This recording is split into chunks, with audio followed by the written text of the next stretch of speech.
Wednesday, 1 o'clock on Book World, The Great Escape. I'm CJ Peterson with my co-host, Mr. Author Michael Scott Clifton. Hello, everybody. We're going to be talking today about branding, but before we get there, I do know that Mr. Mike has some good news. We'll start with the big news first. The big news is that he has a cover reveal coming up on Tuesday. So if everybody can everybody see that? Can they see that? I can. Mike? Okay. That's good. So Yep. cover reveal is going to be for his, what is it, your fourth book, the final book in the Cavern of the Veil series? Yep. Twist of the Veil series. Can you give us just a little elevator pitch about it? Well, it's the again, it's the fourth and final book, yay, of the Conquest of the Veil series, and if it ties up uh, this epic story started in book one and is I think it's a pretty thrilling ending to a really good fantasy series, and I'm excited to finish it. But I really do think it's a great series, and I think that I tied up all the loose ends in this final book, and I think if you have read any of the previous books, you will certainly enjoy this fourth and final book in the series. Well, and that is the challenge, making sure to tie up all your loose ends. Right. So this is the first book you've actually ended a series for, wasn't it? Yes, it is. So Yep. how was that for you? Well, having written three individual standalone books, and now having written four books in a series, and we've talked about this, I can say that individual standalone books are much easier to write than a series for a whole host of reasons. What's really satisfying to me, and I've talked to you about this before, CJ, is I kind of had the idea for this book 15 years ago when I was still teaching and coaching, and I didn't know what I was doing, and I started writing, and before you know it, I had a 1 million word count, what I thought was a single book. Mm-hmm. And most fantasy novels average anywhere from 80 to 100,000 word counts. I had enough for 10 different novels. So I had to learn a little bit about writing, had to learn a lot about books Condensing. and writing. That's writing, condensing. And so I've managed to take that 1 million word story and condense it into four books. And I can say that I'm really happy with the result and the product. Uh, I think I did a good job in condensing it, as you said, and really didn't leave out anything I think that was important. But series writing is not as easy as a standalone novel, and of course, you've done a bunch yourself. A lot of I series, actually prefer that, yeah. to be honest. It's I going to be a while before I write another series. So I'm not saying I won't ever do it again. I'm just saying it's gonna be a while before I do I another. have a harder time writing a standalone book, only because I like the stories to keep going. Because I Right. like to immerse themselves into these characters. What I'm showing right now is on Mike's website, michaelscottclifton.com. There is a countdown, and in that countdown, you can see that there's going to be the LinkedIn link, the Facebook link, as well as the YouTube link that's for September 6th for the actual book launch. But for the cover reveal, you can click those same links and you can find it. Right. So that's how you find it. Go to Mike's website and go from there. And Mike's website is right there at the bottom of the screen. So speaking of Mr. Mike, it's like Mr. Mike notice time. Ah, spotlight on Mike. You have an outing this weekend. A show. Well, not this weekend, but the next weekend. Oh, okay. On August 19th, 20th, and 21st, Mhm. we have the Shreveport GeekCon. Mhm.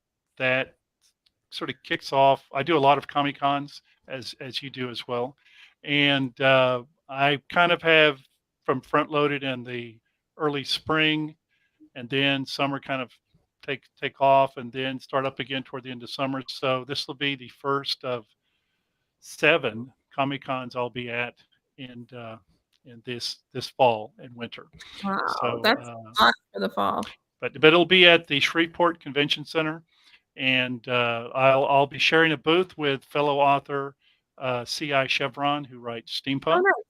Yep, we've had and her on here. she has been a guest on the Book World, and we'll be sharing a booth. And if you're in Shreveport Way, come by and see us, and we'll fix you up with an autographed book. And GeekCon is a really good one too. Oh yeah, it's a really good one. I understand it's from the advertisements they've given us, the participating vendors, that's supposed to be their biggest one yet. So I'm very looking forward to it. Well, speaking of marketing standpoint and marketing, we're going to be talking today about branding. Did you like that segue?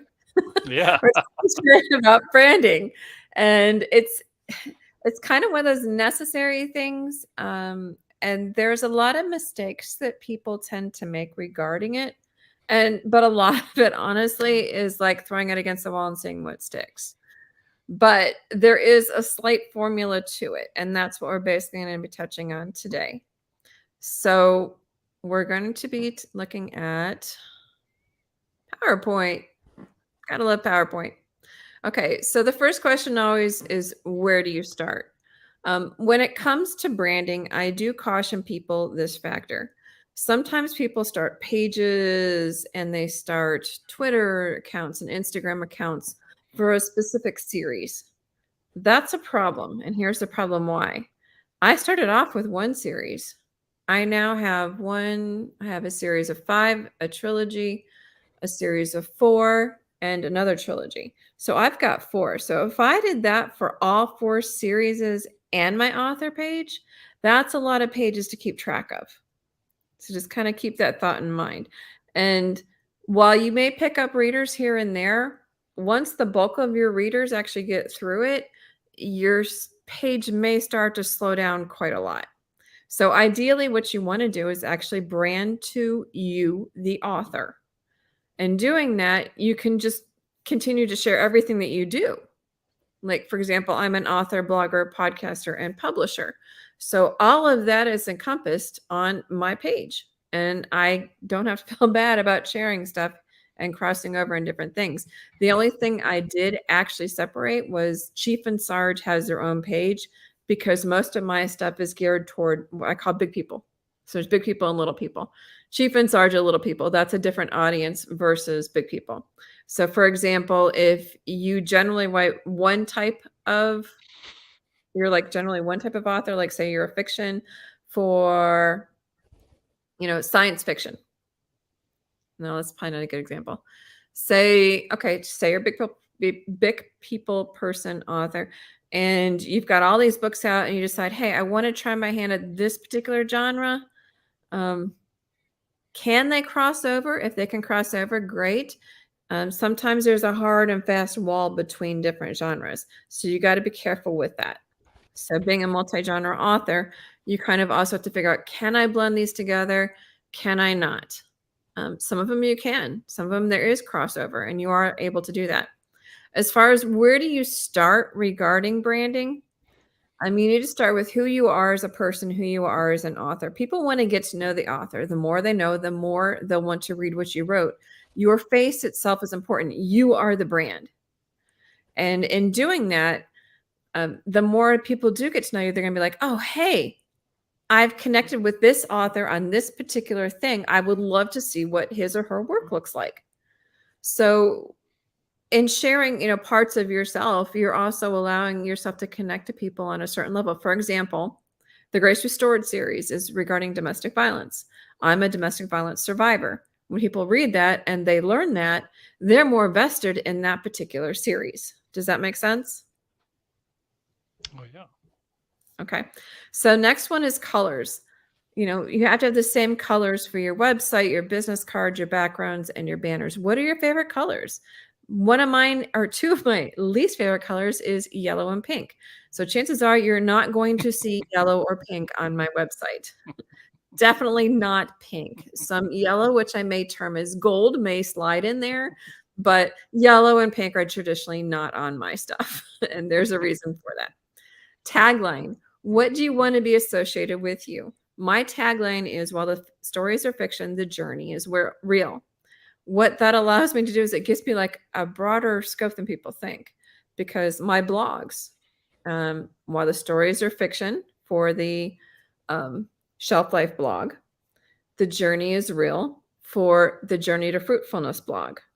Also, the same thing applies to the podcast that I'm on or into the publishing company. Everything is, life is a journey.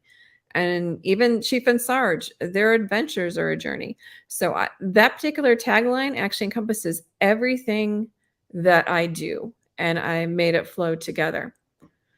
So you want yours to be, Mike, what was yours? Journey into realms of magic and mystery.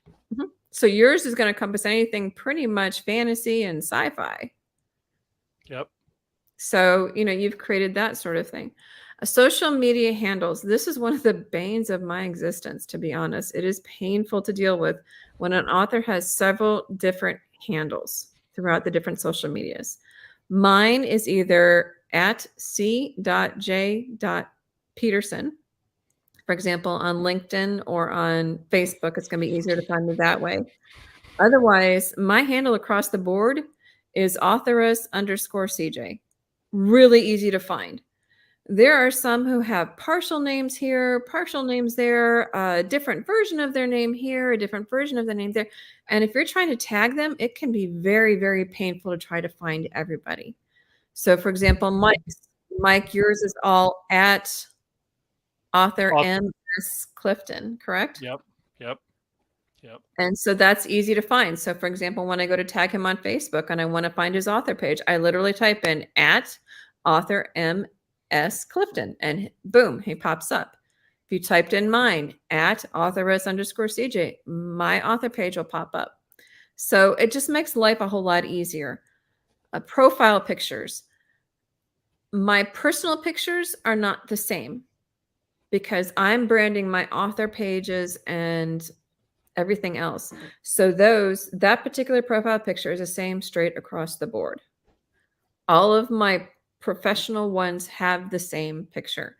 They have the same covers. And I do that because then when somebody finds you on different one, like, oh, that is definitely her because that's the same banner and that's the same picture. So great, I'm at the right spot. It just makes life a little bit easier. Regarding who you are as a person, what do you like? Animals, sports, fantasy, sci-fi, inspiration, business, websites, health. What do you want to be known for? Creativity. Do you want to be known for, specifically sci-fi or fantasy, or for mine, the journey? What is it you want to be known for? And that's what you need to figure out. That's the basis of branding. Now, what's next? Primary internet setup comes up next. Website. You'd be stunned at how many people do not have a website. And websites nowadays are actually not that expensive unless you want like the full package, which I do because I utilize it in so many different ways. But you can also have like Facebook, Twitter, Instagram, LinkedIn. You would also be surprised at how many people do not have Amazon author pages. And I know this because I have to keep looking up different author stuffs for what I do.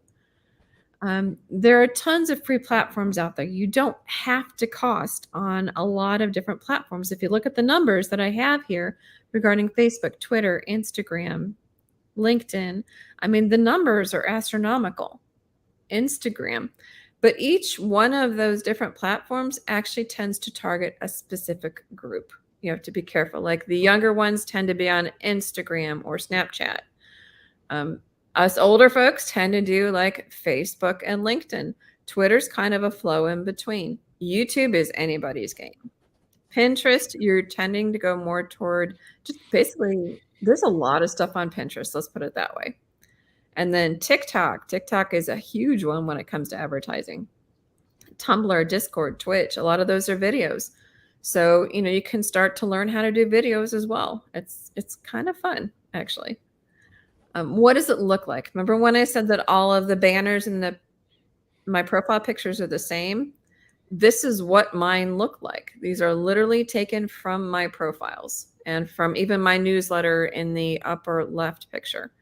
So you can see that they're all the same. And we've done that with Mike as well, right, Mike? Oh, yeah. Yep. Sure have. for his website, for his newsletter, for all of his social medias, because people need to know, do I have the right person? And if you're looking it up and you're seeing it, you can see that, yes, this is the same person. Get your name out. There's like tons of ways to get your names out. There's books, audiobooks, short stories, social media, blogging, podcasting. Anthologies are a great way, especially because you're cross promoting. You're joining networks with other people within that anthology, which is the beauty of an anthology. YouTube, newsletters, webinars, book shows, awards, speaking engagements. The possibilities are endless, but you have to be consistent in the advertising.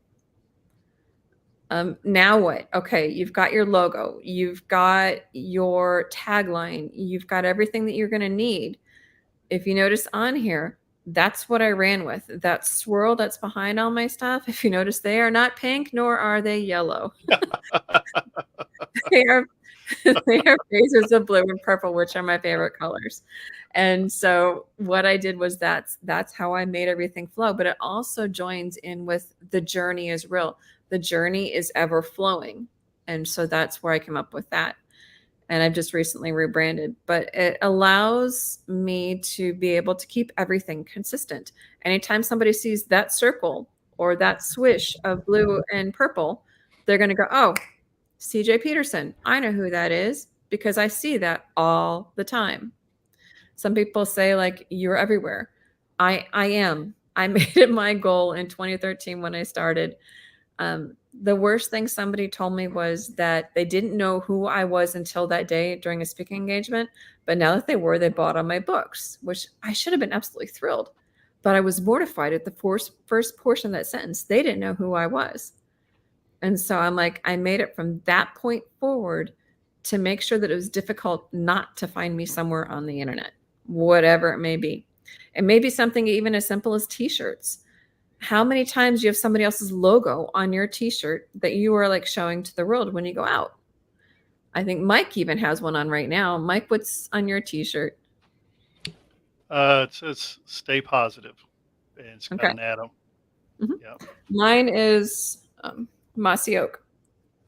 So advertising can be as simple as a t-shirt. Like a lot of times what I do for book shows is anytime I sell a book, I will take a picture of that person with me holding the book up. What that does is my t-shirt has my logo on it, and I'm advertising as well as sharing the joy of the fact that this person bought my book and I wanted to celebrate them. So there's lots of creative ways of doing advertising. There's also interviews you can do, podcasts. Oh, look, Book World Podcast. Other swag and everything else. Now, as far as advertising, here's a tip and trick for you. How do you make everything?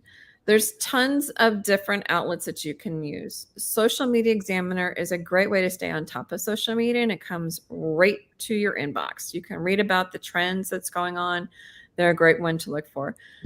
If you're just starting making ads, Photofuni is a really good one. You literally just upload the picture, it inserts it, and you download it, and you've got your ad.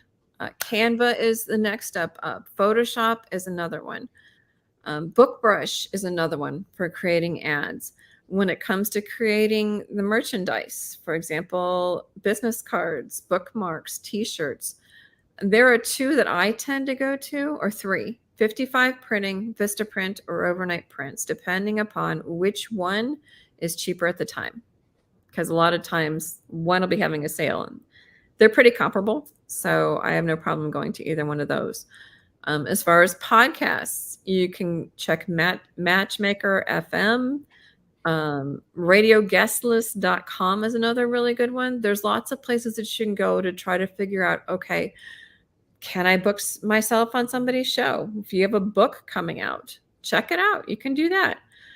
How many times have you done an ad and you have this just obnoxiously long link? Amazon is famous for these. Bitly.com will allow you to shrink that link, which allows you to have more room in your Twitter ad. So there's tons and tons of ways to deal with branding.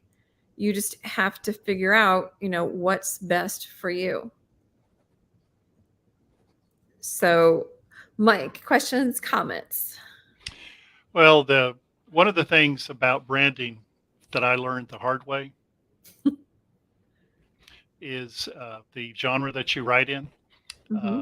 And you know, if you're branding yourself as a sci-fi author, as a fantasy author, as a historical fiction or romance author, then that really needs to be what you write about. It needs to be what your books are about. You need to be in the proper lane, the right lane.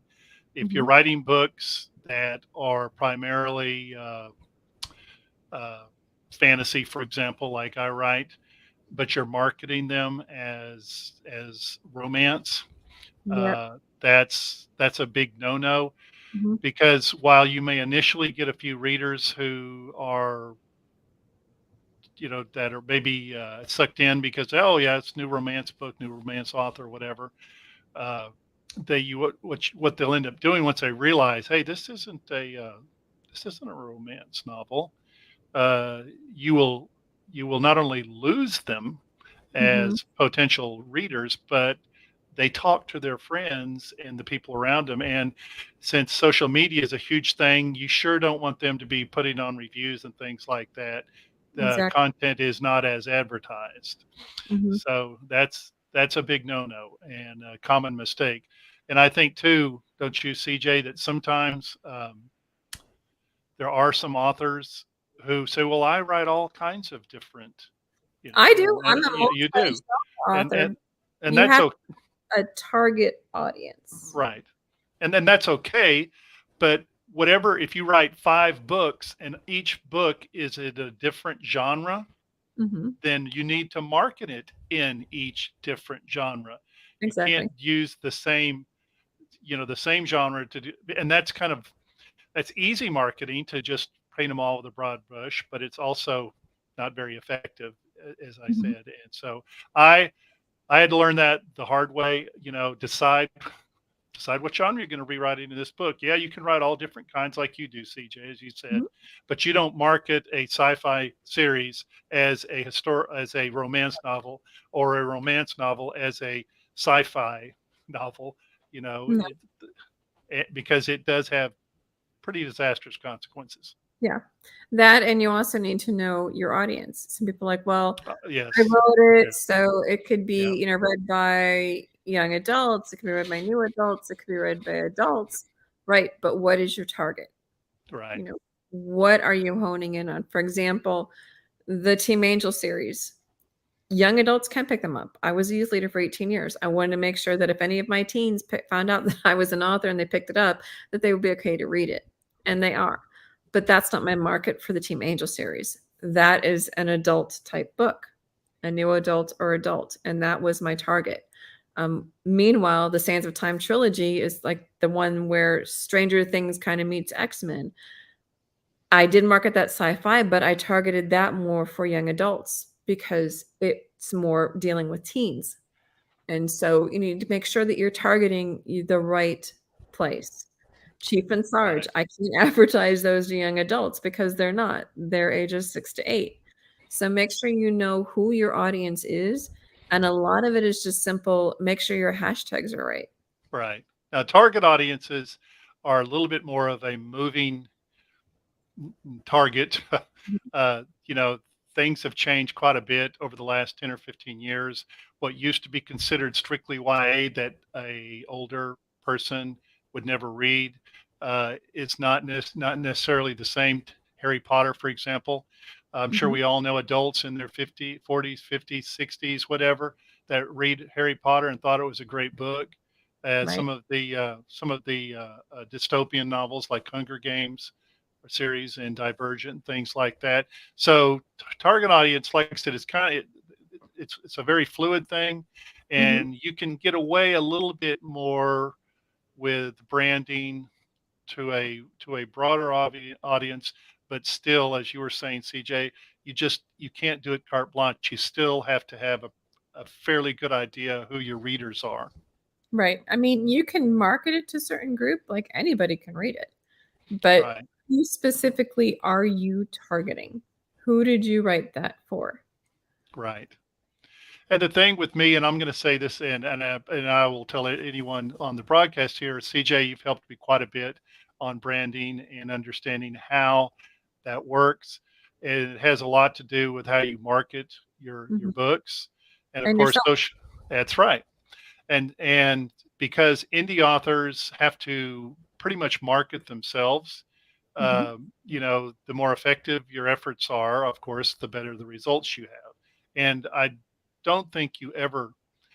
I think if things change, that's the kind of thing that frustrates me so much about the whole, about technology and everything. Just when you think you've got on top of it, like TikTok wasn't even in the radar 10 years ago, Mhm. you know, But and now, that's where, like, the social media examiner comes in, because it tells you in mhm, emails what's going up, what's going down, what trend follows this group, what trend follows this age group. It does the work for you, and it comes right to your inbox. You just gotta read the newsletter. So, that's one avenue of letting them do the work for you and then figuring out. Another one, as far as figuring out, which genre for your stuff is best for Amazon, there's a program called Publisher Rocket. It mhm. helps you determine, okay, how many are within this category, how many is within this category, which one would best fit regarding your book and what you're wanting to do. Publisher Rocket is very important for indie authors, and for It's those not of you just out, Yeah, it's not just indie, it's a hybrid, and actually it is most traditional. it is. Um, Traditional does have some marketing, but unless you are like Brad Thor or like James Patterson, guess what? You're doing it yourself. The thing I like most about Publisher Rocket, besides the fact it narrows your targets for you and gives Mhm, you, the keywords that are most effective, but it also gives you a competition score, which mhm, is if you use keywords, key categories in marketing your book or books, it'll say 80%, 50%, 30%. If it's 80%, that means that the competition rate's pretty stiff. Anything 50 and above is pretty stiff competition in terms of you're competing with other authors for that same keyword to get mhm, the attention of potential book buyers. If anything is below that, it means that that you have a better chance of of having your book uh, clicked on, during the Amazon ads. And we could spend probably a month or longer every single broadcast talking about Amazon ads and all the intricacies of that. So mhm. Publisher Rocket really helps narrow the target downs for you. Definitely. It's worth the money, definitely. It is. So there are like a myriad of other subjects that we can like totally touch on, and I can jump into marketing and branding for like Yeah. forever. I mean, I've spoken on that multiple times because it is such a giant monster that people don't understand. And sometimes it's hard to figure it out. It's like, what is this? I've created manuals with pictures and arrows to it to help people figure out how does this thing work? And it's not easy.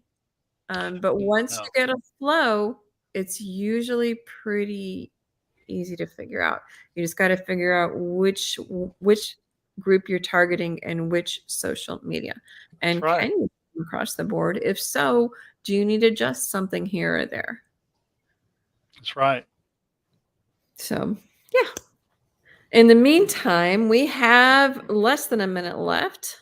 We're already at an end and we haven't even scratched the surface of marketing Right. and branding, but at least you have somewhere to start. And you can rewind the video to think, okay, what did she say here? What did she say there? And the pictures are even on there. So go for it. If you have any questions, feel free to email me, cjpetersonwrites at yahoo.com, cjpetersonwrites at yahoo.com. In the meantime, next week, we're doing our favorite week, book review week. Love doing book reviews and sharing the news of other people's work. So that'll be next Wednesday at 1 o'clock. However, next Tuesday at 6, we're going to be doing the cover reveal for Mike's new book that's coming out in September. It's going to be on LinkedIn, it'll be on YouTube, and it'll be on Facebook. Go to Mike's website, which is right below us at michaelscottclifton.com. There's a countdown, and in the middle of that countdown are the links. You can click on them, and it'll take you right to where you need to go. Next Tuesday at 6 p.m. Central Time. It's just a short 5 to 10 minute cover reveal. We're going to have the huge book launch on September 6th at 6, where we'll have other authors that are coming in, and we're going to be giving away different prizes. Let's put it that way. But we're so excited for you, Mike. Congratulations. Yay. Yay. All right, y'all. We'll see you next week. Same time, same sandbox. Bye. See ya. Bye-bye.